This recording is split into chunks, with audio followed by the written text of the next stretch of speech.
সারা বলছে সাবার বাচ্চা বিরা দিছে কি আই মা মনে সব আলাদা যাবি না না তো ফালা দিছিল সঙ্গে দিলে নইছি মাথা ফেনা দিছে তুই রাসেল ভাই বাচ্চা ইন্ডিয়া দিয়ে আসছে বেলকুচি সরকার কোটি ধরা পড়েছে আমরাও ঠাস করে বাইরে মেরে ফেলেছি বাচ্চা বাড়াইছে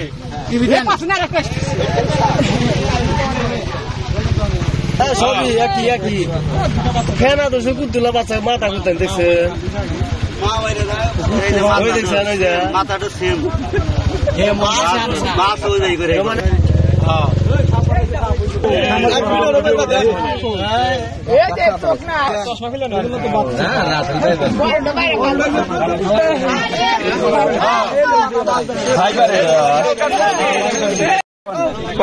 সাপ মারা হয়েছে লাঠি দিয়ে আমাদের কাঠপট্টি বেলকুচিতে সাপ বাইর হয়েছিল তখন সাপটা মারার পরে তার পেটের ভিতর থেকে ছোট ছোট বাচ্চা বের হয় 30টার মতো পায়।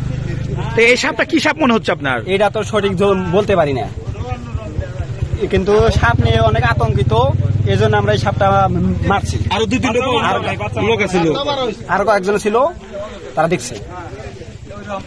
সাপটার মানে আপনারই কি কেমন মানে কিভাবে মারলেন? কালার কি? কালারটা তো বলতে পারি না, আসলে 200 কালার কাঠপট্টি সাপ বাড়াইছিল পাকার দিকে বাড়ায় মহসিনের ভাইয়ের ঘরের সামনে গাছের মধ্যে আসছিল। পরে আমার ছোট ভাই দেখেছে, দেখলি গেলা তখন বেলকুচি শালকাঠপট্টি থেকে ওই পুকুর থেকে একটি সাপ বাড়াইছিল। পেরাহাল্লি মহসিন সরকারের ঘরের চিবি থেকে ঘাসের ভিতরে কলবল করতেছে।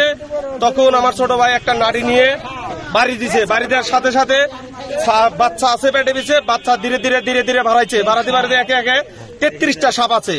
তারপরে বাড়ানোর পরে আমরা ওই সাপটা চিনতে পারি নাই, না চিনলে কি করবো। পরে আমরা আরো মুরব্বী আসলো নিয়ে আমরা ওখানে আতঙ্ক অবস্থা থাকে, এই অবস্থায় আমরা সাপটি রেখেছি, ঠোঙার ভিতরে রেখে ফালে দিচ্ছি। বড়টাও নদীর ভিতরে পুকুরেতে, ওই পুকুরেতেই ফালা। আসলে কি আসলে রাসেল ভাইপার সাপ না কি সাপ?